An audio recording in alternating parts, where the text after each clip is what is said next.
Selamat malam, selamat pagi, selamat siang, selamat sore. Wah, luar biasa. Lengkap bang. Karena kita akan membahas ngobrol hal-hal seru yang tidak kenal waktu bang. Timeless begitu. Dan kita ngebahas tentang yang paling seru yaitu bola. Ya bang. Boleh ya. Bola nasional kan begitu. Bola nasional. Bola kan dianggap agama. Betul. Makanya saya mau ngajak teman-teman yang luar biasa dalam hal bola tuh. Ada Bang Mara, ini teman sekaligus guru. Terus ini nih, ini nih partner in crime. Waduh. Siap, bagus. Ini kita kan soalnya kan sebentar lagi nggak terasa kita akan memasuki babak paling penting di sejarah timnas kita, ya bang ya. Kita bermain di babak keempat kualifikasi Piala Dunia. Dan ini penentuan. Mau ke Piala Dunia masih lewat sini nih terakhirnya kan. Jalannya ini. Gitu. Nah, bulan depan atau 2 minggu lagi Uji coba gitu. Uji coba kita melawan siapa, Krep? Kuwait ya, sama Lebanon. Wah, Lebanon. Gimana bang? Melihat uji coba yang Pilihan negaranya, pilihan cara main kedua negara itu udah benar. Kita memilih kedua ini karena kan kita satu grup dengan Arab Saudi, Arab Saudi, ya. Timur Tengah. Jadi ya pas mengenal cara main mereka. Minimal ada bayang-bayangan lah. Bayang-bayang dari Kluivert nanti dengan kedua negara ini bisa ngebayangin dia mau buat formasi apa, pemain siapa yang cocok. Nah ini kebetulan kan abang pernah jadi manajer, Krep pernah jadi pemain profesional kan gitu kan. Pemain gagal. Penting ya bang ya untuk bertemu dengan lawan yang karakternya sama, walaupun kan kadang-kadang satu daerah tuh kan suka beda negaranya bang cara mainnya. Penting minimal karakternya sama. Kelihatan kalau di Timur Tengah kan kreasi fisik dan kelihatan dari posturnya kan bersama. Kedua, mereka rata-rata dilatih oleh banyakan dari Brazil, baik Iran maupun Lebanon. Rasanya sih ini pilihan yang tepat untuk ketimbang kita memilih melawan Jepang atau Korea. Asia Timur, Seto, sudah lain Eropa. Benar. Tapi potensi kita untuk ranking terganggu kan lumayan juga tuh, Krep. Iya kan, kalau lawan ranking terganggu tapi lolos. Gimana? Iya. Gimana? Yang kalau lebih bagus kalah di dalam uji coba ketimbang kalah di laga resmi. Kalau ranking terganggu terus nggak lolos gimana bang? Iya kalah double goal. Jadi kan gimana aja? Bukan pesimis, tapi kan seru juga. Harus kita perhitungkan semua. Iya begitu. Gitu. Tapi yang pasti sih itu dua lawan. Dia udah pesimis aja. Iya. Padahal tuh lawannya udah pas banget tuh ya kan. Udah sama-sama. Lo kan menang cuma 3 bang. Kalau nggak menang saya kalah kan gitu. Ya pertama tapi sebelum main harusnya tetap pikiran menang. Iya. Yang karakter bermainnya juga sama ya kan, dan itu juga menjadi ajang untuk unjuk kemampuan pemain-pemain kita lah, bisa adaptasi lawan-lawan yang punya cara bermain yang sama. Yang dikhawatirkan jangan sampai cedera aja. Iya, karena jaraknya cuma sebulan bang ya. Cuma sebulan. Recovery-nya kalau kena satu cedera terus recovery-nya 6 minggu lewat. Iya. Apalagi Ole kan kemarin cedera tuh. Iya, dan nggak dipanggil kan? Iya, itu yang September ini kan. Mungkin Oktober bisa main, mungkin. Nah makanya kan kita barisan depan tuh kayaknya agak masih Ole gitu loh ya. Tanda tanya betul. Masih tanda tanya. Masih Ole. Masih di Ole buat striker. Ole strikernya. Nomor 9 ya masih Ole. Tapi kalau nggak ada tambahan amunisi baru gitu bang, mungkin harapan kita. siapa lagi? Yang lokal gitu. Udah coba aja berani. Ramadan sih kemarin waktu di Liga Malaysia bikin gol sih ya. Ramadan oke. Tapi kan dia bolak-balik juga tantangan buat Ramadan setiap kali dia main di timnas belum fit juga gitu bang ya kalau dimainkan gitu. Ya karena soal kepercayaan aja. Tapi kalau pelatih full percaya dari awal, jadi permainannya juga akan beda kan. Karena dia main pertama kan biasa. Lama-lama udah biasa. Ya jangan lihat 30 menit dong. Jangan lihat 15 menit dong. Ya. Lihat ini 90. Nah tapi ini menarik bang. Karena kalau kita bicara tentang striker lokal ya terutama ya yang muncul dari kompetisi nasional. Sebenarnya kita perlu seseorang arsitek bang. Arsitek sehingga ada banyak orang lokal yang muncul gitu ya nggak? Sebelum itu memang itu benar, tapi sebelum itu kebijakannya, regulasinya yang membolehkan sampai 11 ya pemain asing. Betul. Mestinya itu membunuh kesempatan pemain lokal. Lihat aja sejak pemain asing banyak di striker, seingat saya nih, mudahan saya nggak salah, baru bawah saya top scorer.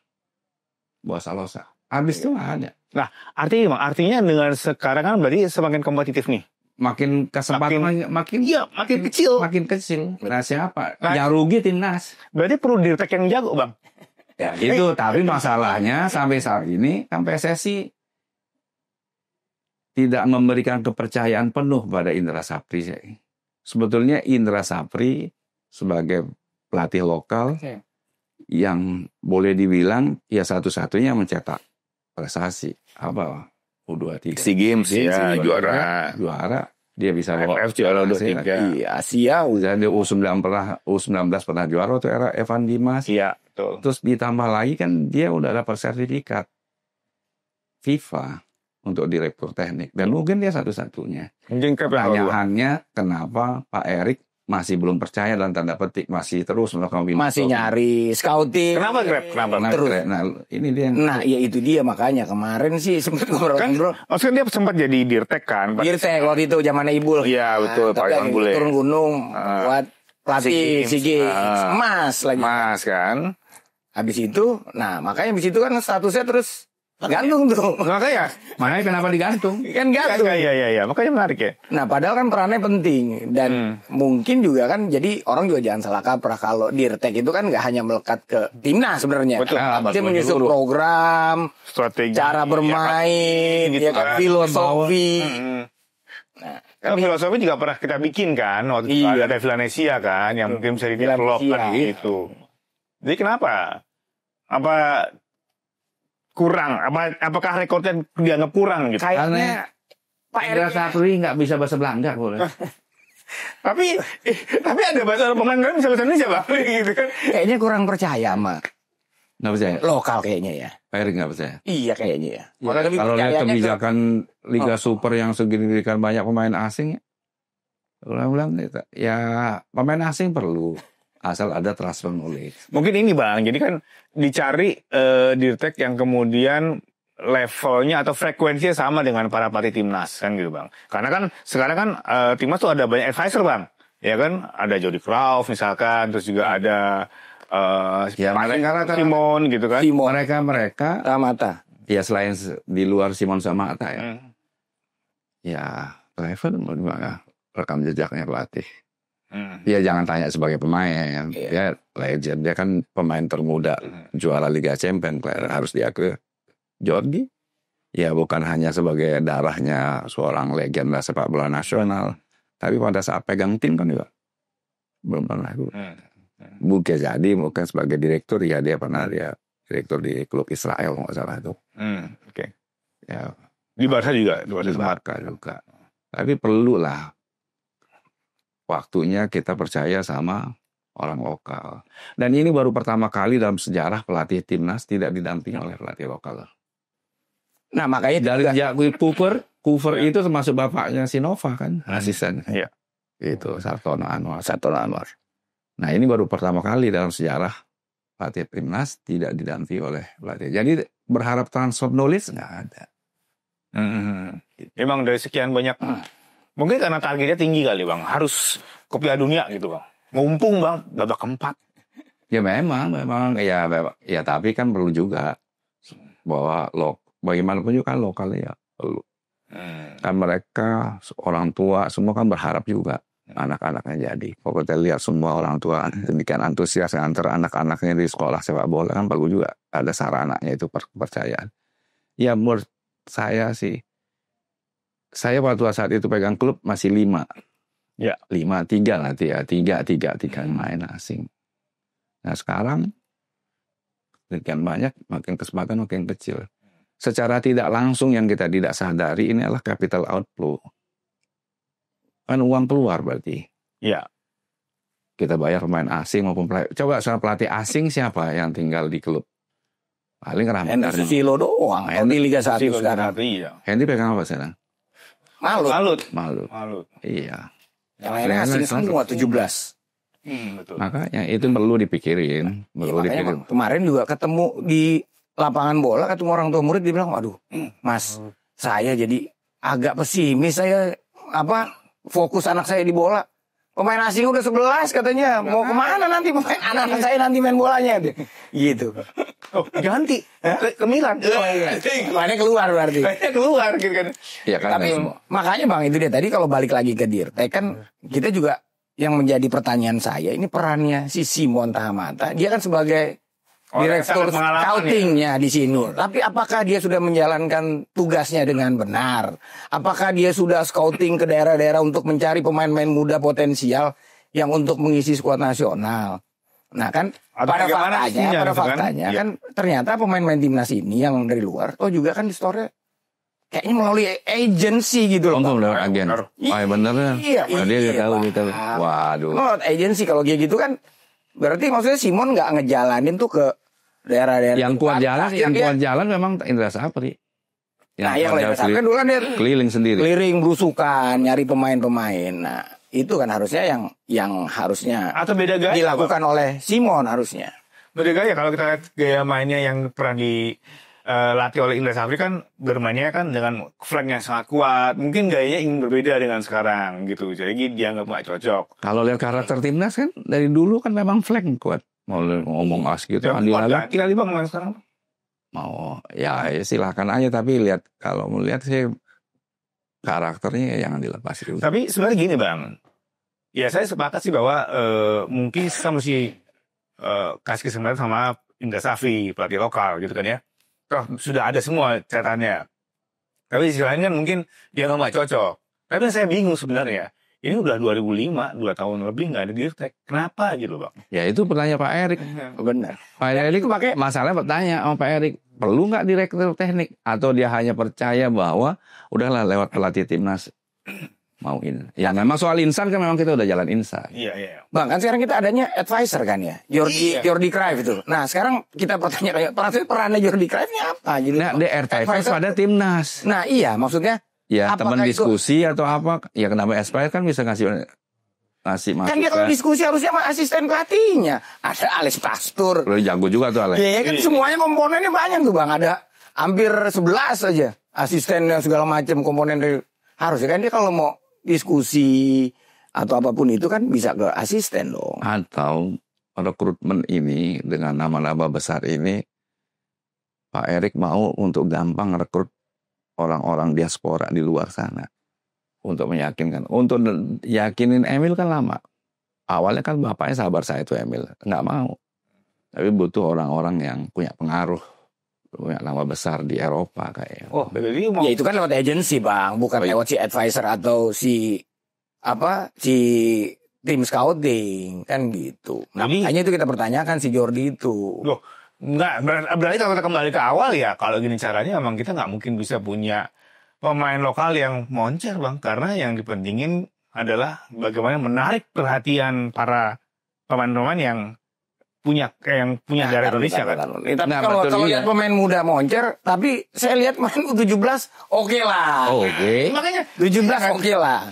17 oke gitu, artinya ada potensi-potensi. Kemarin yang bikin gol, walaupun kita kalah kan, kita menyerang semua Bang. Iya. Menyerang semua. Artinya di posisi itu bisa ada kok bakatnya kan gitu. Ada. Ya kita lihat U23 begitu terakhir lawan Vietnam. Begitu ketinggalan kan mikirnya pelatihnya kayak sama juga. Nyari yang paling tinggi siapa nih. Iya kan itu. Pasang di depan. Maksudnya lebih kuat U17 kemarin mainnya kan. Possession, pegang bola udah gitu. Ke depan gitu kan. Positif ya aja. Iya. Tapi U23 kemarin menurut saya sih cara main sih beda juga sih. Beda kan antara Nova dan Gerard Vandenberg. Beda cara. Ya. Ini 3 tim ini beda semua Bang. Beda senior U23 sama beda. Yang masaknya beda.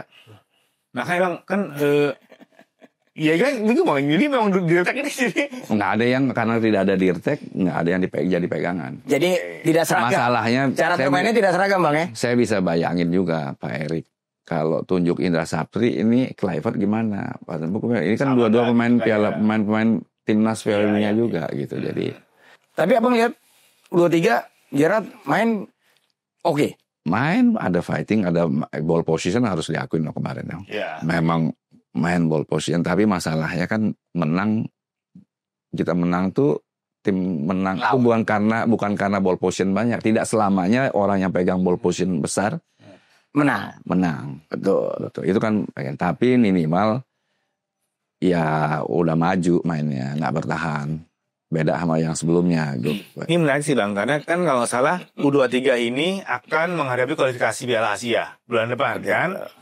Terus akhir tahun U23 juga akan bermain di SEA Games yang pelatihnya Indra Safri kan. Jadi ada dua pelatih menangani tim yang sama nih Bang. Ada dualisme nih. ada dua gaya nih yang bakal kita lihat ya kan gitu. Ini menarik nih kalau lihat potensi yang ada saat ini kan.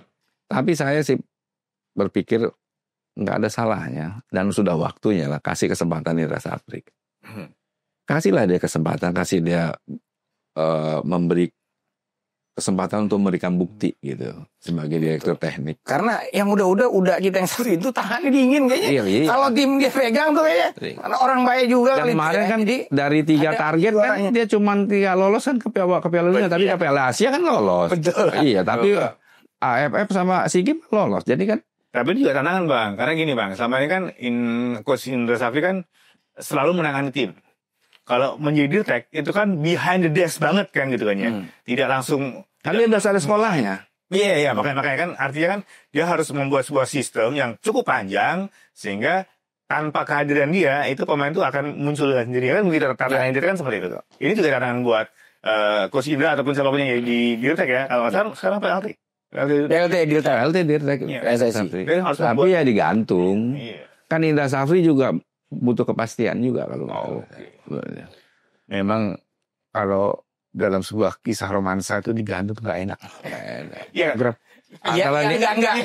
Antara dipercaya dan tidak dipercaya. Antara diperlukan atau tidak diperlukan gitu. Dan dia yang paling tahu soal PSSI. Pagi ditelepon, malam nggak ditelepon, emang bener. Benar yang tahu kan. Iya. Benar. Sebetulnya suasana kebatian EXO maupun ketum ini seperti apa? Harusnya sih beliau juga mungkin ya kalau lihat dari ekspresi wajahnya kayaknya juga agak kecewa gitu kayaknya. Sama Indra. Hah? Sama IS.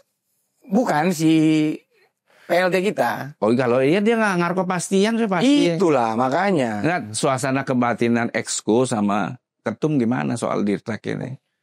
Nah itu dia jadi debatable juga sih Bang. Tapi kan tetap ketum yang punya kuasa. Tetap harus dari ketum.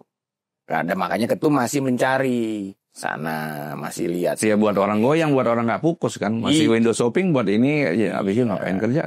Saya khawatir gini karena kemudian mungkin publik hanya ngehnya sama timnas doang Bang. Ya itu memang sampai sekarang publik hanya disodorin dengan timnas. Padahal mestinya menyeluruh gitu. Gitu. Kan mungkin itu yang satu jadi parameternya. Wah, selama publik puas dengan timnas berarti aman gitu. Padahal kan ya itu lagi mau berharap pemain pas sekarang nggak ada Ole kan bisa digantinya kan gitu ya. Gimana mau cari ganti kan gitu kan. Di desra tuh gimana sih ya? Iya kan masih nunggu di sumpah itu kan lu nggak boleh sumpah. Ya makanya apapun yang dari hulu ya kalau misalnya hulu kompetisi kan hulu. Pembinaan terus ya timnas kan hilir ya. Hulunya ya ada pembinaan dan kompetisi ini. Semasi kompetisi Liga Super ini akunya itu mestinya yang Liga Super di bawahnya udah masih diwajibin U23 aja main. Dan nggak usah asing. Oh yang kayak Liga 2 gitu Bang? Iya Liga 2-nya udah masih U23, U20 yang main.